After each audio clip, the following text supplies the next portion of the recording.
We know from the campaign that Donald Trump, now President Trump, has been prone to saying things that aren't true. The question that's come up in a lot of newsrooms is whether to blatantly come out and call those lies or whether to talk about false claims, unsubstantiated claims, and so on.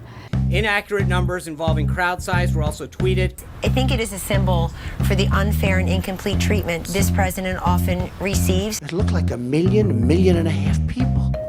Lie is an interesting thing.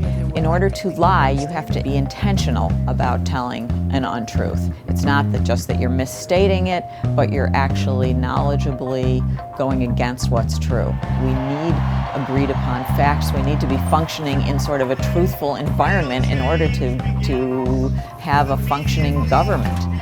So I suppose if you were setting out to undermine a democracy, you might actually start with undermining the truth. If you look at voter registration, you look at the dead people that are registered to vote. Donald Trump is alleging that there was widespread voter fraud. This has been looked at over and over again, and there's no reason to think that there's widespread voter fraud. In fact, quite the opposite. It's been looked at very seriously and not found. Why not investigate something that is the biggest scandal in American electoral history? There's no journalistic handbook for this kind of thing. I don't think you could go to the style book of the New York Times or the AP or anything and say, let's go to Lie and see what it says about that. Editors are very hesitant, have been very hesitant in the past to use that word. I think most prominent among the news organizations that are using the word lie freely is the New York Times, which has used it in some front page headlines. Other news organizations, and this includes the Wall Street Journal and National Public Radio, have come out and said,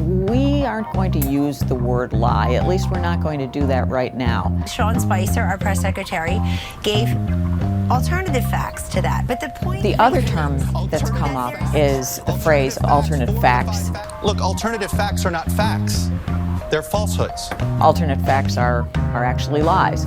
That's an absurd phrase. A fact is something that's provably true.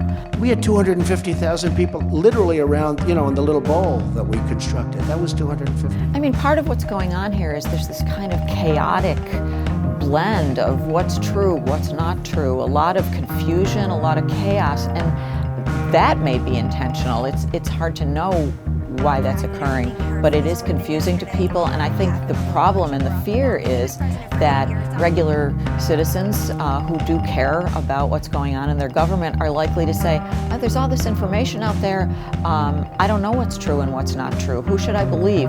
And to throw up their hands and say, I just don't care.